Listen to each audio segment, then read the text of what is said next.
My name is Amanda. I'm 47 years old, and until last month, I was the senior systems architect at Braverton Analytics, a data firm headquartered just outside Chicago.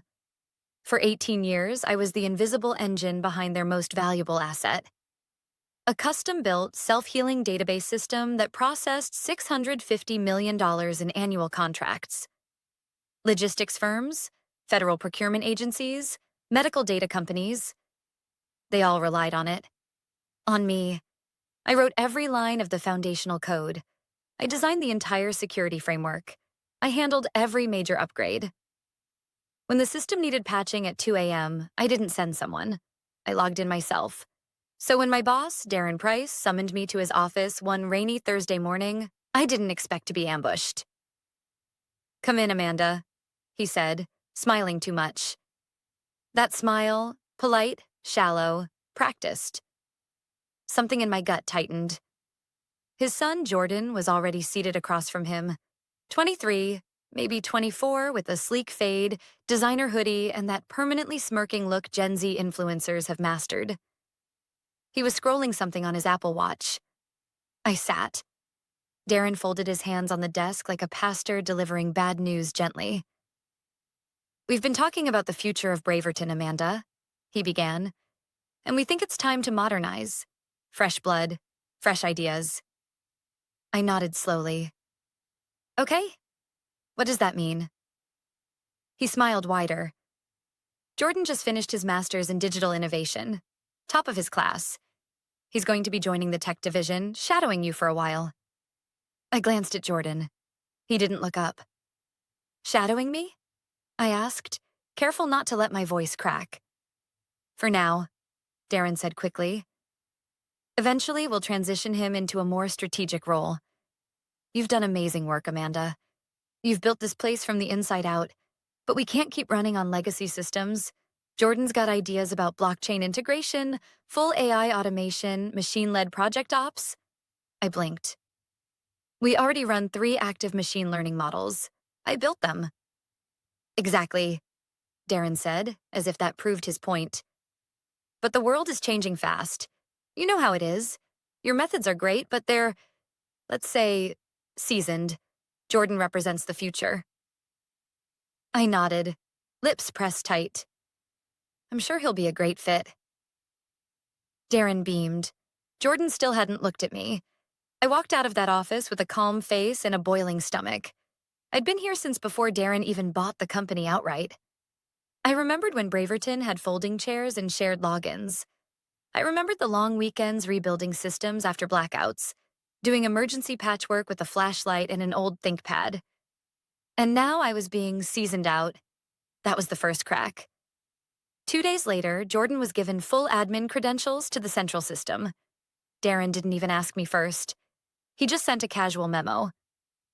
"Let's get Jordan onboarded to the core framework so he can start learning architecture." Learning architecture. Like it was just instructions on a YouTube tutorial. I watched Jordan stumble through basic documentation. He didn't know the difference between a dynamic table and a static array. He once tried to rerun a backup script from a test environment. Live. Thankfully, I had installed invisible safeguards, protocols I'd written myself years ago after watching a junior dev accidentally wipe a sandbox server during onboarding. Jordan didn't know those safeguards were even there. Every day I watched the system I had spent 18 years perfecting be fumbled like a toy in the hands of someone who thought data migration meant dragging folders to Dropbox. Still, I smiled.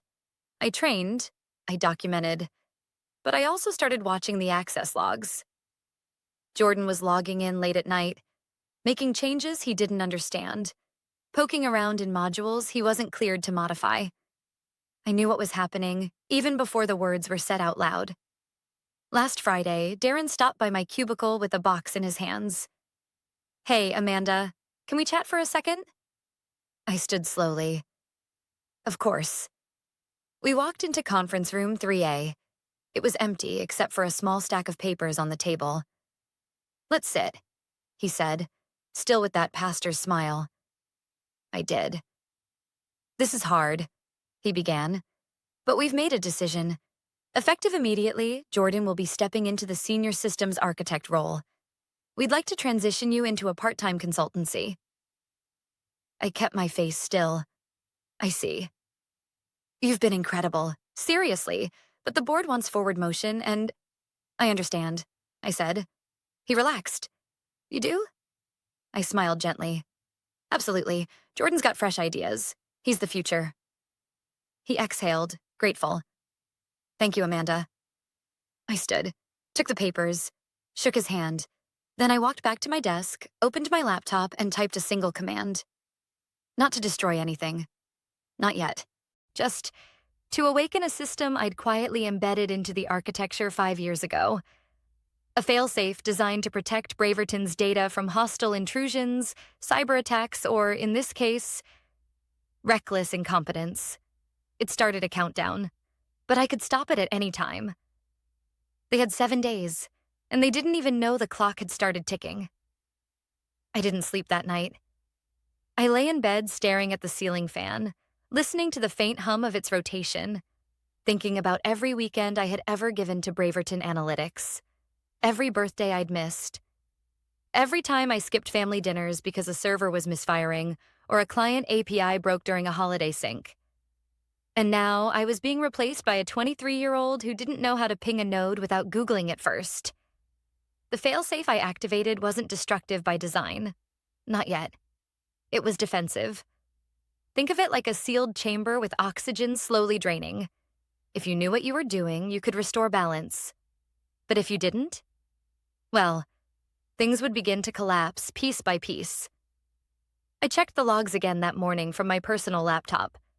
Access attempt 0314 AM. User, jpriceadmin, module /core/query/handlers. Status, blocked, insufficient clearance.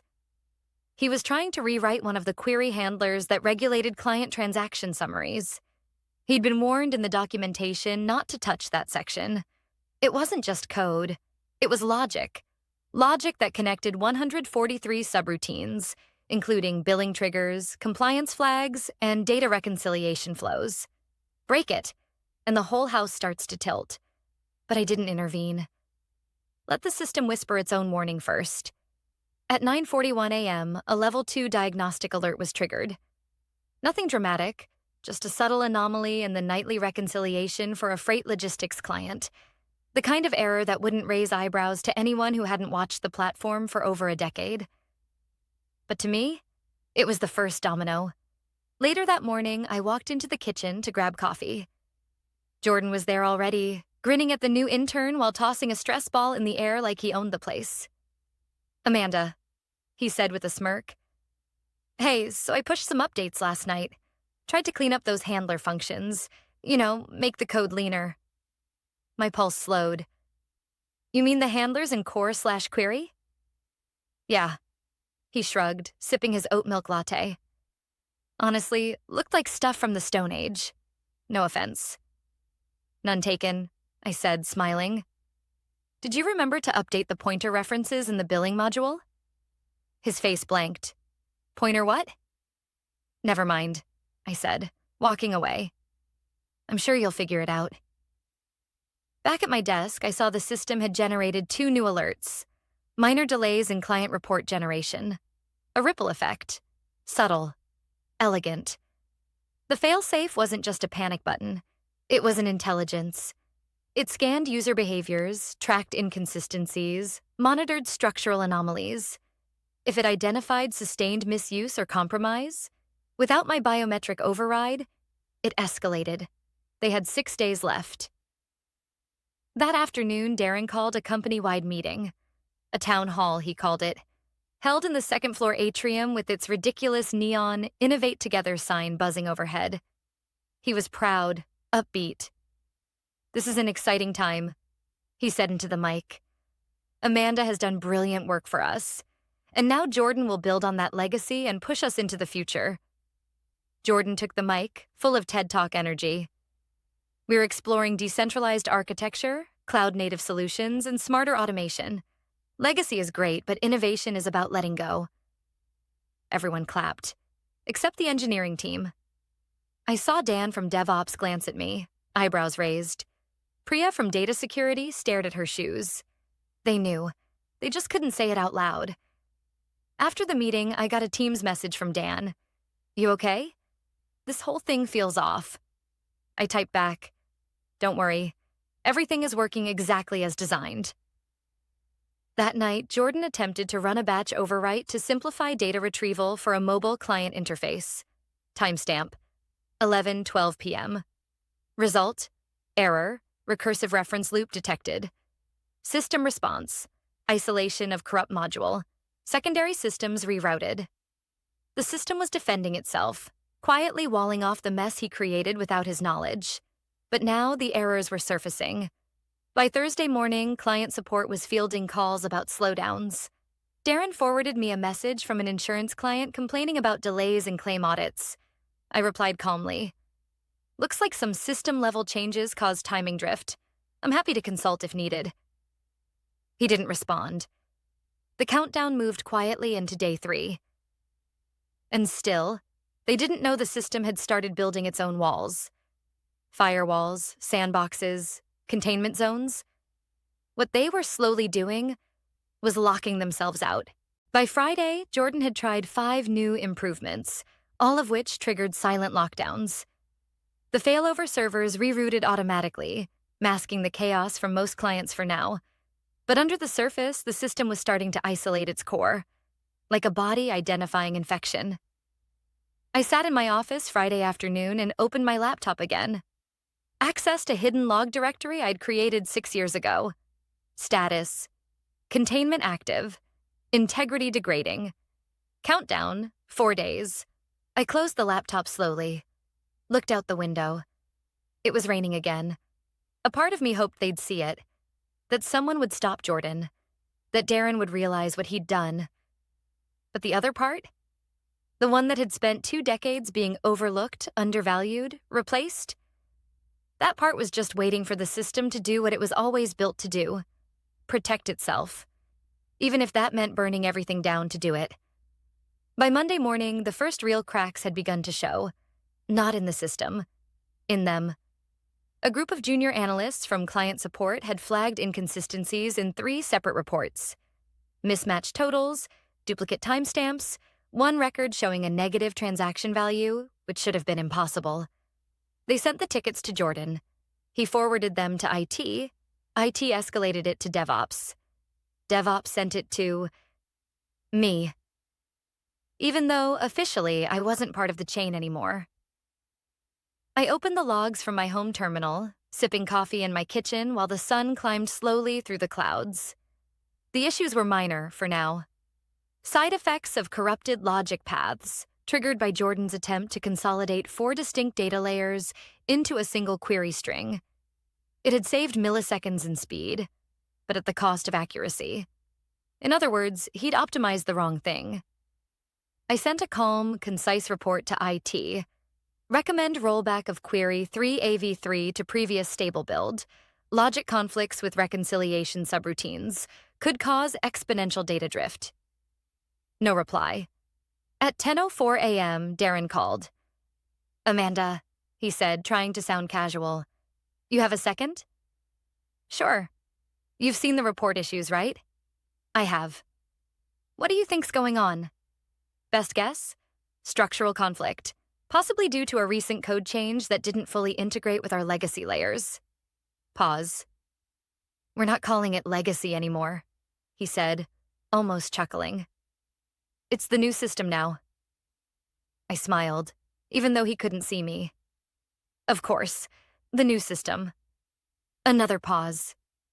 "Can you come in for a few hours today?" he asked. "Just take a look under the hood?" I hesitated. Not because I couldn't, but because I wanted him to sit with the reality a little longer, to feel the weight of what he'd chosen. But I said yes. Calmly, professionally. I wasn't done yet. I arrived just after noon. The front lobby felt colder somehow. The receptionist, a new girl who didn't know me, asked me to sign in. I walked past rows of sleek open-plan desks where engineers wore headphones and tapped out quick lines of code, oblivious to the slow avalanche building beneath their feet. Jordan wasn't at his desk. Darren was in meetings. I sat down at an empty workstation, opened my admin console, and dove in. The failsafe had completed its second stage, self-containment. Key modules had begun to operate in isolation. External queries were timing out, though the user interface still showed dummy results, a function I'd programmed in years ago to mask internal failures during high-traffic testing periods. Smoke and mirrors. I checked the countdown. 2 days, 18 hours, 42 minutes. That's when I noticed something else. Someone was trying to find it. Not the core system itself, but the hidden modules, the embedded security architecture, the legacy protocols. Someone had been running backdoor scans, querying architecture maps, tracing old admin logs. They were close. I ran a trace. IP 10.25.3.41, Workstation 21B, internal, executive level. I walked upstairs and saw exactly what I expected. Todd, the CTO, Darren's right hand for 7 years. A man who once told me, "We need more automation and fewer human bottlenecks." He'd been silent through all of this, but now it looked like he was finally asking the right questions. I watched him through the glass, his brows furrowed, a legal pad filled with notes, an open email thread with Jordan, and at the bottom of his screen, my name. He knew I'd built something. He just didn't know what. At 4:30, Jordan returned from whatever meeting he'd been in and walked straight to my desk. "How's it going?" he asked, leaning on the divider like we were friends. "Fine," I said. I isolated the drift. "You might want to double-check the way your handlers interact with our transactional filter layers." He nodded, pretending to understand. "Hey, I was thinking," he added, "we should probably just migrate everything to AWS. The cloud handles this stuff better, right?" I blinked. "You want to move the entire system to the cloud?" "You realize we handle sensitive federal and medical contracts? That would require a 12-month compliance audit and $12 million in infrastructure changes." He shrugged. "Yeah, but it's, more scalable." I said nothing. Just nodded slowly and returned to my screen. That evening, as I drove home, I passed the coffee shop where I'd written the very first lines of code for this system. Back when Braverton was just an idea on a napkin. Before the contracts. Before the money. Before the betrayal. And for the first time, I let myself feel it. The heartbreak. They hadn't just replaced me. They'd discarded me. All those years, all that loyalty, wiped away by a younger resume and a cheaper salary. They thought I was old code. But I was the foundation. And without me, nothing stood for long. That night, I checked the logs again. Attempted override detected. User, Todd Brennan. Status, blocked. Failsafe escalation, imminent. I leaned back in my chair. They had no idea. The final stage was about to begin. By Tuesday morning, they were officially panicking. The reports were wrong. Not broken, worse. Convincing but flawed. Totals balanced, data looked polished, graphs generated correctly. But the numbers? They were fiction. A logistics client flagged a discrepancy in their freight billing data. Their reported payload didn't match the invoices.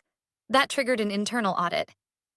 Then another client, a defense contractor, called about missing transaction logs.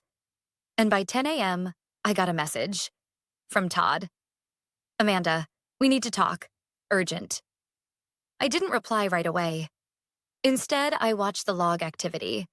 He had been probing the system overnight again, trying to trace control permissions, hunting for a way to manually reset modules. But he was too late. The final stage of the failsafe had already begun. System status, Phase 3. Transition block. Data access. Partial containment override attempt.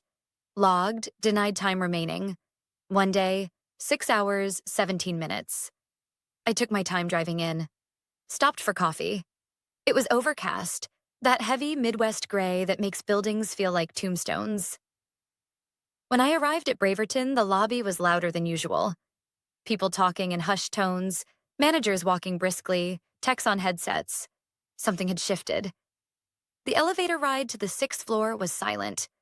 The hallway, lined with framed awards and plaques about innovation and integrity, felt almost ironic now. Todd met me at the door to the server room. "Amanda," he said. He looked pale. "We're having issues." I raised an eyebrow. "So I've heard." He opened the door, gestured me inside. Monitors lined the walls, most of them showing status screens filled with red. A massive wall map of client locations flickered with error pings. "We're losing control of the system," Todd admitted. I didn't speak, just waited.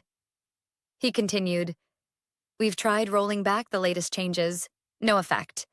The backups aren't syncing. Mirror servers are showing corruption flags. It's like it's defending itself." He didn't say it out loud, but I could tell he was starting to understand. "I found references," he added, "to something called LPR7. I nodded slowly. "Legacy Protocol Redundancy, version 7. You wrote that?" I did. In 2016, during the ransomware surge. It was designed to prevent unauthorized structural changes under elevated threat conditions. Is that what's happening now? I looked at him carefully. From the system's perspective? Yes. Someone's trying to take over without proper credentials, without sufficient understanding of the architecture. Todd exhaled. Okay, so we disable it. You can't. What do you mean? It's biometric triggered. The system recognizes one authorized override signature. Mine. Todd's jaw flexed. So you can stop it. I nodded. Yes, I could. He didn't ask why I hadn't. He already knew. At that moment, the server room door opened. Jordan stormed in. Are you seriously wasting time talking to her? He barked. We should be wiping everything and starting over. Todd didn't answer. He just looked at me. Jordan turned to me directly. This is sabotage. You did this. I kept my voice even. You did this. You pushed changes you didn't understand, broke structures you never learned, triggered a protocol you didn't even know existed. I have a master's degree, he snapped, and I have 18 years of experience keeping this system from collapsing. His eyes narrowed. Then fix it. I looked at him. Really looked. Entitled, arrogant, convinced that his credentials were more valuable than wisdom.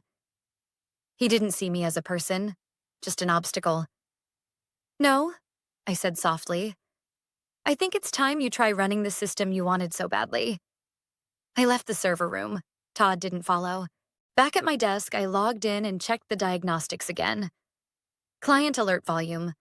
6 times normal regulatory alerts triggered. 3 live transaction systems. Unstable time remaining, 29 hours, 12 minutes. Emails were flooding in. Subject lines like, urgent, missing reconciliation report. Error, cannot access back-end reporting tools. Amanda, please advise ASAP. But I didn't respond, because for years I was the safety net, and they had decided I wasn't worth keeping. At 3 p.m., Darren finally called. Amanda, he began, I know you're upset, but we really need your help. I waited. This thing Jordan started, it's gone too far. The board is breathing down my neck. We're losing clients by the hour. You built this system. Just tell me what we need to do. I stayed silent for a few seconds. Then, you made your decision. I didn't know, he said, voice cracking slightly. I didn't realize how complex everything was. No, I said. You didn't care. A long silence followed. Then, quietly, are we going to lose everything? I closed my eyes, thought about the long nights, the loyalty, the trust I'd given for free. Then I said, that's up to the system now. I hung up. Tomorrow, at 5 p.m., the countdown would end. And whatever remained, or didn't, would speak for itself. By Wednesday morning, Braverton Analytics was on fire. Not literally, but close enough. The parking lot was already half full by 6:45 a.m.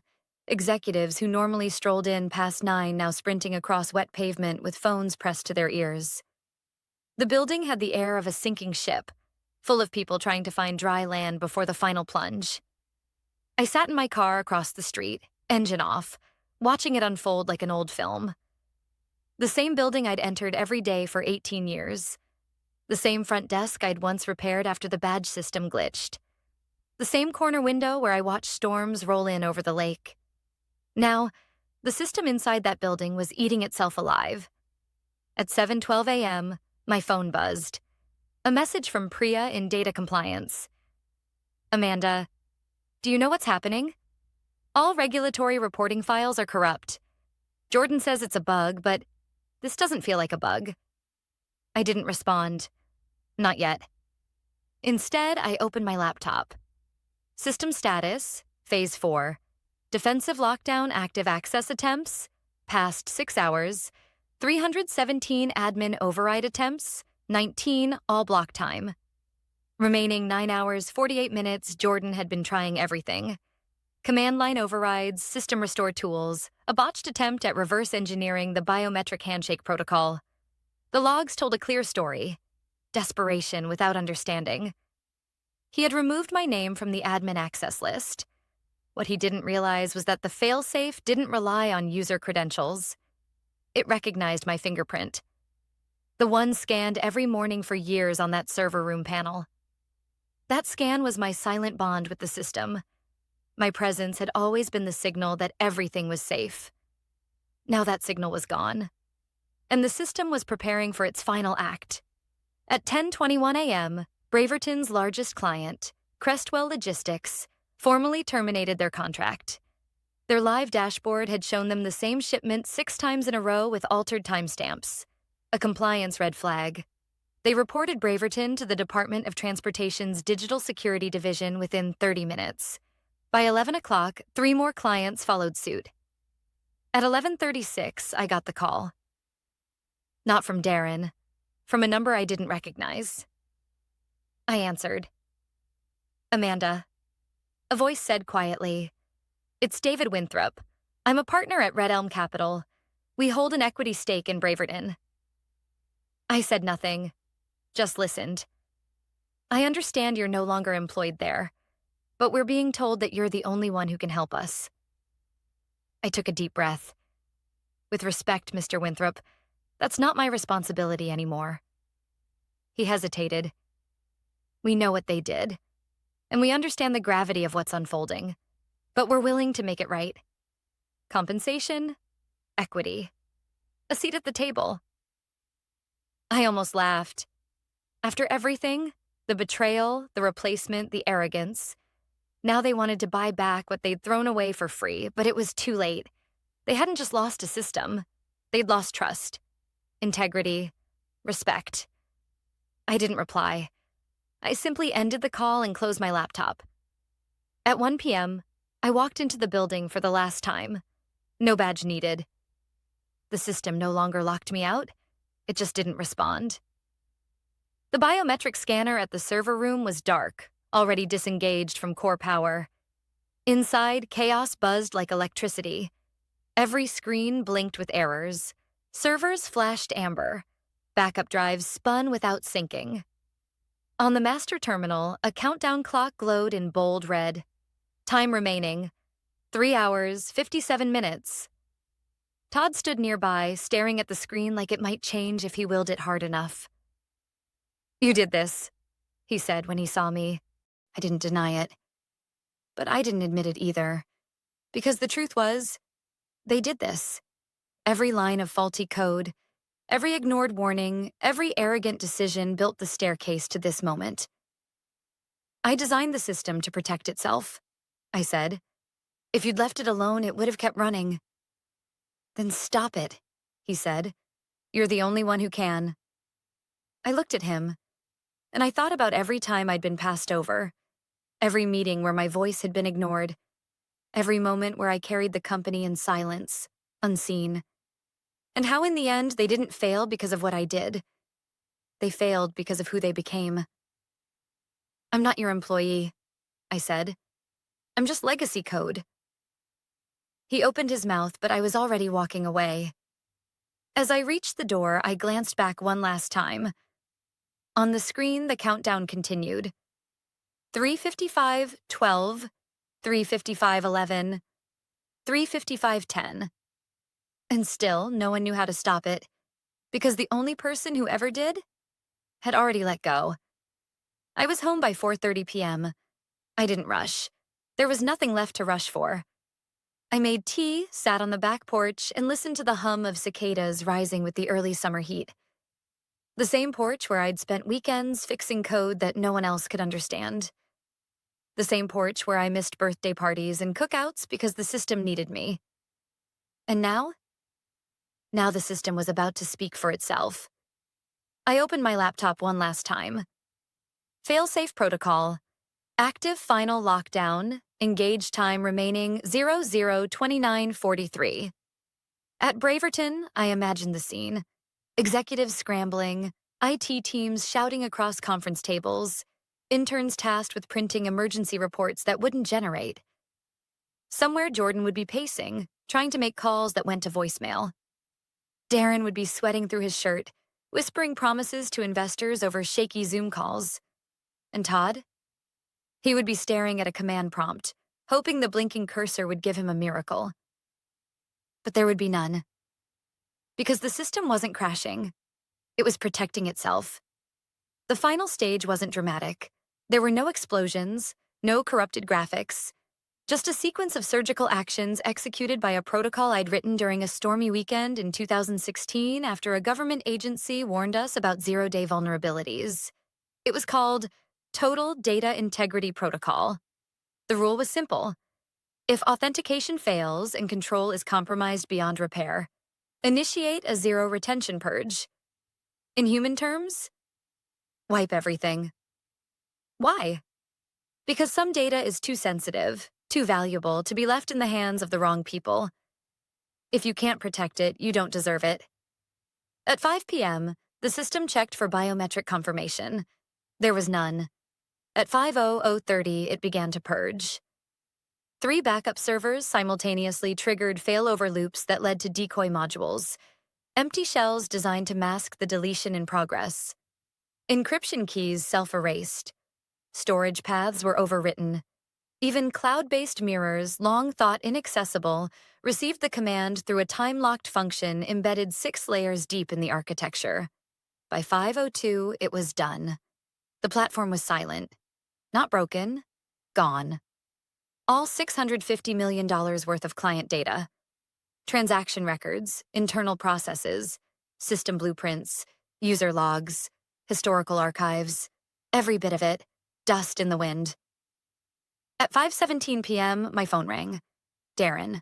I let it buzz 3 times before I picked up. Amanda, he said. His voice was hoarse. We lost everything. I didn't say anything. Every client file is corrupted. The backups are dead. Even the cold storage offsite is unreadable. I sipped my tea. I know this was you, he added. I don't know how, but I know. I finally spoke. You don't need to know how. You just need to understand why. He was quiet. You replaced experience with entitlement, I continued. You traded trust for trendiness. And now you've learned what happens when you build a skyscraper on unstable ground. You've destroyed the company, he said bitterly. No, I replied. You did that the day you decided I was disposable.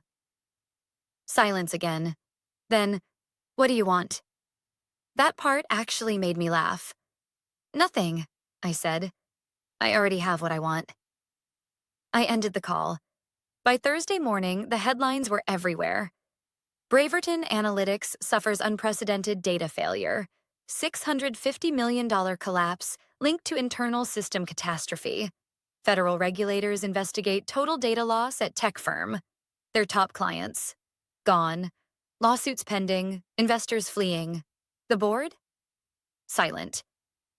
That same afternoon, a private cybersecurity firm released an anonymous analysis suggesting the failure was not due to external attack, but likely the result of internal system protection protocols triggered by mismanagement and unauthorized access. Nobody said my name, but people in the industry, they knew. I wasn't a ghost anymore. The following week, I got a message on LinkedIn from a recruiter at Vallon Ridge Capital, a firm I'd once dreamed of working for when I was 29, back when I still thought talent was enough. They didn't ask for a resume. They asked for a start date. I started at Vallon Ridge 1 month later. Triple salary, full relocation, remote flexibility. At onboarding, the CTO shook my hand and said, "We don't want a fresh face. We want someone who's been through fire and came out holding the blueprint." I smiled. Because I had. On my last day at Braverton, nobody said goodbye. But I didn't need a send-off. The system had already delivered the message for me. And somewhere, deep in an empty server rack in a shuttered office in Chicago, a tiny green light still blinked. Not with error, with closure.